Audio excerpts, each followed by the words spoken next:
Hi, everyone. Let's just get straight into it. I was waiting with bated breath for this View episode, okay? The entire election campaign, these women had been virtue signaling, looking down on Trump voters, basically been acting as if you didn't vote for Kamala Harris, the world was going to go into World War III and everything was doomed, and there was nothing you could say to them. So what happened last night? Anybody do anything interesting? Okay.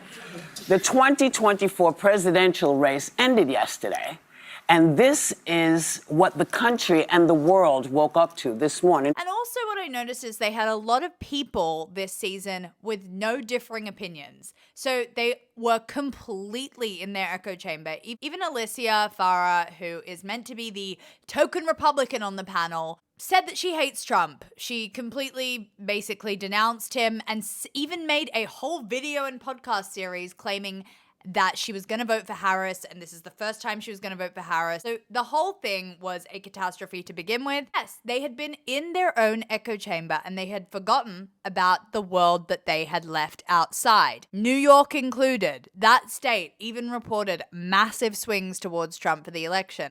Trump won, and they had no explanation for it. Let's have a look at what Joy had to say. It's condescending. There is What's condescending? The way that the left speaks to its voters. It really is a message of joy and inclusiveness. No, the message of not being educated. This is wild. I mean, you don't want to get in a fight with Sunny and Joy. You're not going to get a single word out. But poor Sarah is literally just trying to say, hey, the Democrats got their message wrong. Can we talk about the Democratic Party in general? This must be a Democratic issue because Hillary lost, Joe Biden scraped by, and now Kamala has also lost. And she's just trying to make a point for the other side, and she can't even do it without being interrupted by these bloody women. Being dumb and what's wrong with America. Who said that? Sunny just did. What is wrong with Joy. America? My point here is that I cannot believe this point where Sunny tries to say that the Democrats ran on positivity and joy. I'm sorry, their entire slogan was fight for freedom. When we fight, we win. This is all very aggressive campaigning and aggressive slogans that they were using. And there's a reason why they tried to kill Trump not 2, but 3 times this campaign, because there was a lot of virtue signaling and scaremongering going on from the Democratic side. So no, Sunny, it was not a message of joy and hope, okay? Is I don't blame Joe Biden. I don't blame Kamala Harris.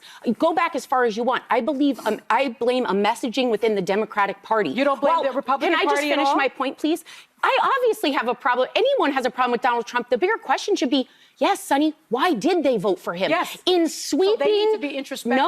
No, we need to be introspective. If we voted for Kamala Harris, we need to say what didn't resonate with the voters. Sarah is so right here. People were screaming out for change. People were screaming out saying that they don't feel safe within their homes, okay? They were saying we don't feel safe, and the left focused on defund the police and bail reform. Yeah.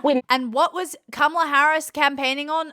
Abortion rights, or, we didn't get a single economic message out of that woman.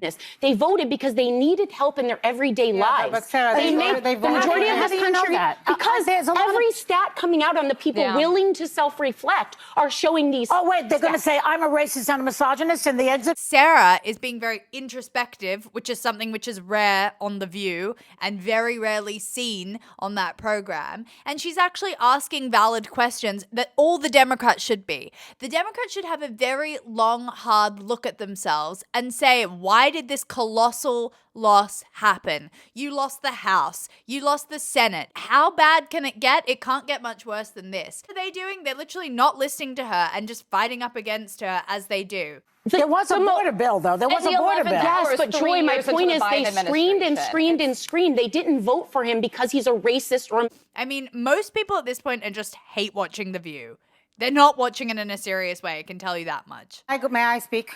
Yes, you may. So, Joe Biden, he did what he, I think, needed to do and what he does best, which is console the part of America right now that feels disturbed, that feels sad, that feels hopeless. He did that yesterday. I think Anna's all wrong. I think Biden seemed the happiest out of anyone I've seen react to this election. And I also think it was quite interesting to see that Instead of a speech of unity, he actually made it a very divisive speech because he was referencing, obviously, January 6th, preaching a very divisive message of, again, we are better than them, referencing Democrats to Republicans. Black people voted for somebody they know is a racist. Latinos voted for somebody they know is going to deport their abuela. This is Anna's problem right here, okay? Kind of harkens back to the Democrats' problem in general. She's segregating them. I know you're not meant to say that, but I think it's true. She's saying, oh, blacks only care about racism. That's why they wouldn't vote for Trump.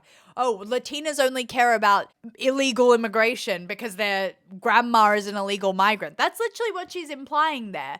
And it's ridiculous because the one unifying thing that everyone voted for, and we can see that most in this election, is the economy. So reductive of Ana Navarro to say, oh, blacks, Latinas, it's all about illegal migration and racism for them. No. I think one unifying factor is how much green is in their pocket. And you don't know. You don't understand that, Anna, because you're usually in Miami with your wealthy husband, not having to worry about putting food on the table, unlike every other American. And this is the tone-deaf nature of The View, ladies, and why they'll never understand. They'll never get it. White women voted for somebody they know took away their reproductive rights. She goes and does it again. White women voted for somebody who they know will take away their reproductive rights. Why are you reducing white women to a one issue? All white women care about is that they can get their abortion on a Sunday morning. No, Anna. White women also care about the economy, border security, all the other issues that the Democrats failed to actually even think about. It's children to be shot, it's wealth to be hoarded, it's worker to be exploited, it's poor to starve, it's cops to murder. So you think America's the country problem? in trouble? Man. Did anyone actually understand what Sunny just said? If you did, please comment below because I did not. I need a translation on whatever the hell that woman just projected out of her What mouth. happened in 2017 when he coasted on Obama's economy. Yeah. Yesterday, one of the things that Biden said was that so many of the legislature, the bills that he got, the laws he got passed, like infrastructure, all of that money has been passed now, but all of those projects are going to happen during Trump. So Trump is going to get the benefit of cutting a lot of ribbons of things that he opposed. Here we go. It was Obama's economy. So then when you said that Joe Biden's economy was stronger than it's ever been, were you talking about Trump's economy? I mean, where is the logic here? Where is the political analysis? Where is the economic analysis? I mean, what are we trying to say? Working class. I think he's onto something about feeling forgotten because in 2 red states, they voted for Donald Trump, but they voted on a ballot measure to raise the minimum wage to $15. 3 red states voted for Donald Trump, but voted to require employers to do paid sick days. These are things that are the working class. They're wooing those people that the Democrats have always. Where do they cut back on Medicare and Yet again, there is just this resistance to hear anything that Sarah is trying to say. She's trying to do an analysis, which I think the other women are incapable of. All they do is just rebut with random statistical facts which don't make any sense and don't have any value. And it's really, really hard to watch, but I'm going to keep going. I'm going to keep going through. Actually, what is not productive is pointing fingers at Joe Biden, who's not going to be there in 4 years, pointing fingers at Kamala Harris, who's not going to be running in 4 years, and pointing Trump. get to doing That's the good news. I love how they finish with a message of, oh, what we shouldn't be doing is pointing fingers at people. That's what the whole segment just was. It was just a big old blame game with no accountability. But should I be surprised? No, it's The View.